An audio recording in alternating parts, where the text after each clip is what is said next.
Voici 5 idées reçues et falsifications de la soirée qu'on va déconstruire. 1. Le chien n'est pas un animal naturel. C'est un OGM créé il y a 30 000 ans par sélection artificielle, à partir de l'ADN du loup. Il existe 342 races officielles de chiens, plus une centaine de races qui ne sont pas encore reconnues comme races, mais aucun de tous ces chiens est naturel. Ce sont tous des OGM, tout comme la plupart des fruits que nous mangeons. Ces fruits ont été modifiés il y a 10 000 ans.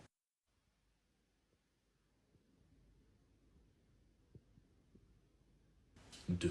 Le soleil cause les cancers de peau. Faux. Les cancers de peau sont un véritable fléau qui touche principalement les personnes blanches. Un Européen sur 2 est atteint d'une maladie de peau. 7 millions d'Européens ont un cancer de la peau. Et le cancer de la peau le plus grave qui fait des dizaines de milliers de morts par année est le mélanome. Plusieurs études ont démontré que ce n'est pas le soleil qui cause le mélanome, mais qu'il s'agit de la phéomélanine présente dans le corps des personnes blanches. Qu'est-ce que la phéomélanine? Toutes les personnes, noires ou blanches, produisent de la mélanine. C'est ce qui donne la couleur à la peau. Seulement les noirs produisent de l'eumélanine et les personnes blanches produisent de la phéomélanine. Mais ce pigment qui produit la peau blanche est médicalement considéré comme un facteur de cancer à haut risque, comme le montre cette étude. Et celle-ci.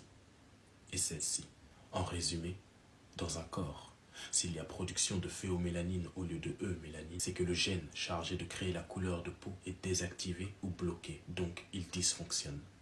Lorsque le gène MC1R, celui qui est chargé de créer la couleur de la peau, fonctionne correctement, il produit de la mélanine noire, ce qui est son expression normale. Mais quand ce gène reçoit des informations erronées et donc dysfonctionne, il produit de la mélanine blanche et c'est ce dysfonctionnement qui va causer des dommages à l'ADN et provoquer des mélanomes, donc des cancers de peau. En somme, le soleil peut aggraver des cancers de peau, mais il ne les provoque pas. Le problème est interne, pas externe. 3. C'est tout ce qu'il y a à savoir sur la phéomélanine. Faux. On a vu que la phéomélanine est la substance qui rend les personnes blanches. Mais les personnes blanches ne sont pas véritablement blanches. Leur teint est une absence de couleur. Voici la formule chimique de la phéomélanine. Et voici la formule chimique de l'eumélanine. Vous remarquez ce S présent dans la phéomélanine. Ce S correspond au soufre. Et le soufre est un élément chimique dont l'une de ses propriétés est de retirer la couleur naturelle d'une chose, de sorte que celle-ci va apparaître blanche. Regardez.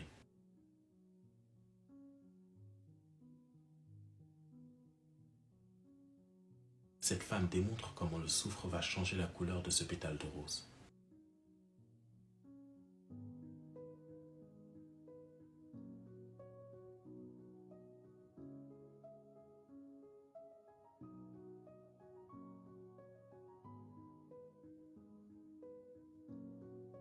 Comme on le voit, au contact du soufre, le pétale de rose a perdu sa couleur naturelle. Il est devenu blanc.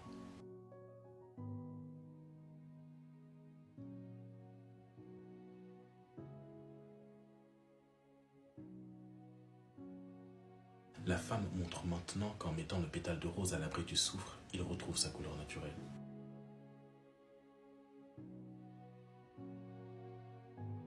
Et ceci prouve que c'est bien le soufre qui décolore, retire la couleur naturelle d'un élément.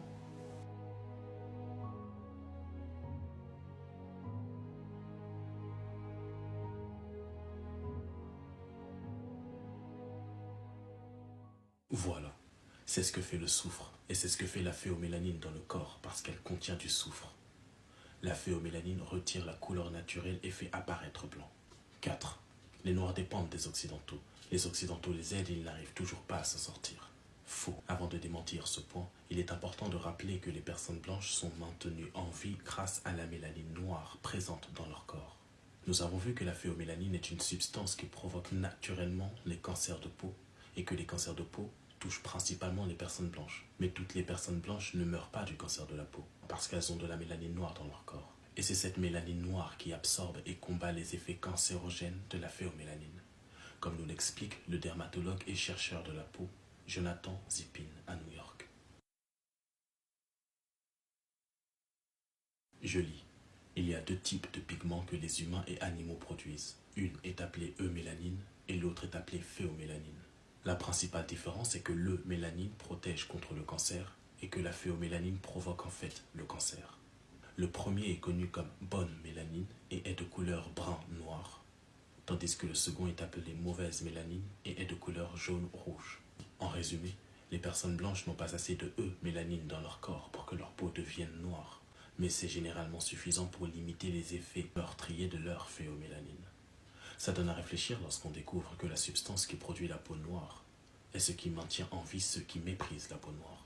D'ailleurs, parlant des propriétés héroïques de la mélanine noire, voici une patiente âgée de 83 ans, atteinte de la maladie d'Alzheimer depuis 7 ans. La photo est prise le 30 avril 2013. C'est le jour où les médecins ont décidé d'essayer un traitement à la mélanine pour guérir la patiente. On nous dit ici qu'elle ne parle pas, ne mange pas, porte des couches et n'ouvre pas les yeux. Alors ils ont commencé à lui donner tous les jours par voie orale des pilules à base de mélanine. Voici le résultat 8 mois plus tard, le 3 décembre 2013.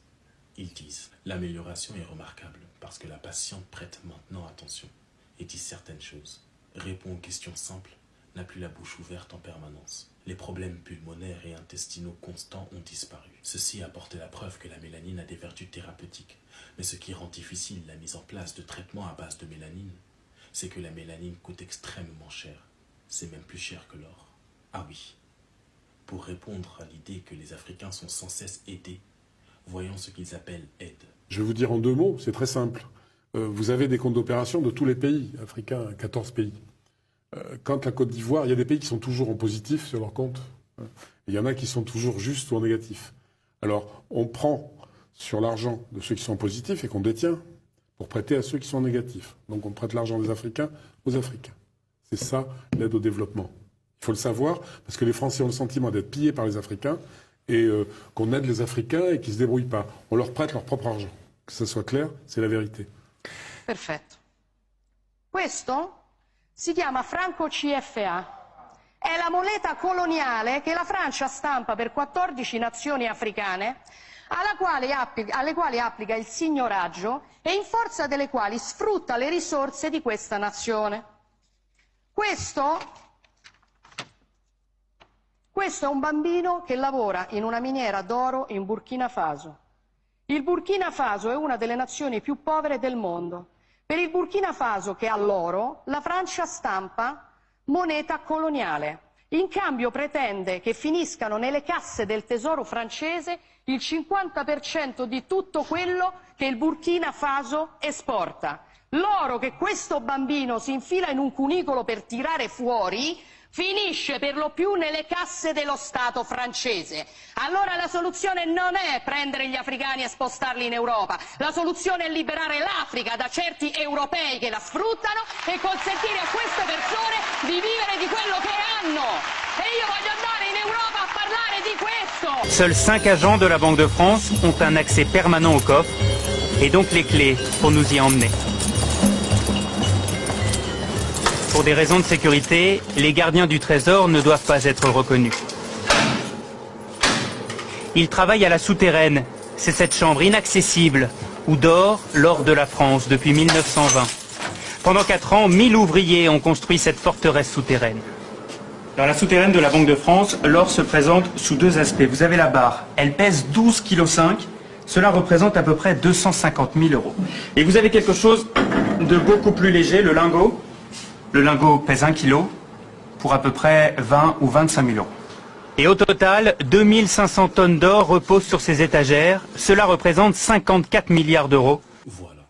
5. Jean de La Fontaine est l'auteur des fables qui l'ont rendu célèbre. Faux. Il les a toutes plagiées d'un savant africain de l'Égypte antique du nom d'Ésope, né vers 570 avant notre ère. Les nombreux voyages d'Ésope l'ont mené en Europe où il a été capturé pour servir d'esclave en Grèce. Son maître a rapidement réalisé que son intelligence et ses connaissances dépassaient la moyenne et a décidé de le libérer. Des siècles plus tard, Jean de La Fontaine découvrait un recueil réunissant des centaines de fables d'Ésope et il les réadapta au public français. C'est comme ça que le morceau de viande est devenu du fromage dans le corbeau et le renard, ou que le baobab est devenu un chêne dans l'arbre et le roseau. Autre chose, Pythagore, Thalès n'ont pas découvert les théorèmes qui les ont rendus célèbres. Tous deux, et d'autres stars de la Grèce antique, ont séjourné pendant de longues années en Égypte, où ils se faisaient instruire par des professeurs noirs sur les mathématiques, la géométrie, l'astronomie, la philosophie, la spiritualité et la sagesse. Quand ils en ont su assez, ils sont rentrés en Grèce sans mentionner les professeurs africains de qui ils avaient pris le savoir dont ils ont prétendu avoir découvert tout seuls. Le professeur Omotunde retranscrit dans son livre Pélagia les témoignages des historiens de l'époque. Rappelez-vous, s'émanciper de la manipulation et la